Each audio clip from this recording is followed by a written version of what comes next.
పంపండి. నిరుపేదలైన వికలాంగులు కానీ, వృద్ధులు కానీ, వితంతులు కానీ, ఒంటరి మహిళలు కానీ, బీడీ కార్మికులు కానీ, గీతా కార్మికులు కానీ, వాళ్ళు నిరుపేదలు ఉన్న వాళ్ళకి కూడా అంత్యోదయ కార్డు మాత్రం ఇవ్వాలి. వెంటనే వాళ్ళకి పెన్షన్దారులందరికీ కూడా 4,000 రూపాయలు ఇస్తా అని చెప్పి మాట తప్పిన సీఎం కోసం మేము ఈరోజు రాష్ట్ర వ్యాప్తంగా కార్యాలయంలో ముట్టడించబోతున్నాము. కాబట్టి దీన్ని కూడా వెంటనే 4,000 రూపాయలు పెన్షన్ మంజూరు చేసేటట్టు మీరు రాసి పంపండి. వికలాంగులకి 6,000 రూపాయలు, మొత్తం 100% కండరాల క్షీణత ఉన్న వాళ్ళకి 15,000 రూపాయలు.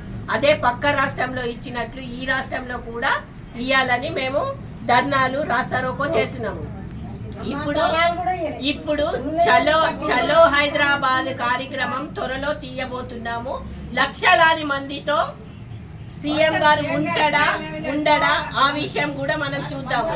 అవసరమైతే రాజీనామా కూడా చేపిద్దాం. ఎందుకు అంటే ఈరోజు సీఎం గారు ఏమని చెప్తున్నాడు, మేము ఆడపడుచులకి చీరలు పంపిణీ చేస్తున్నాము. నేను సంవత్సరానికి 2 చీరలు కట్టుకునే వాళ్ళు మనం ఎవరన్నా ఉన్నామా? చీరల కోసము కోట్ల రూపాయలు ఖర్చు పెడుతున్నాడు.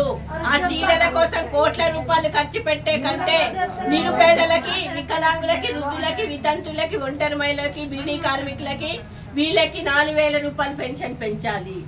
అదే అందాల పోటీలు అని చెప్పి పోటీల కోసము కోట్ల రూపాయలు ఖర్చు పెడుతున్నాడు.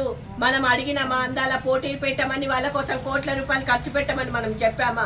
ఆ కోట్ల రూపాయలు ఖర్చు పెట్టే కంటే ఆ కోట్ల రూపాయలు కూడా వీళ్ళకి పెన్షన్ ద్వారా పెన్షన్ రూపంలో ఇవ్వాలని చెప్పి మేము కోరుకుంటున్నాము.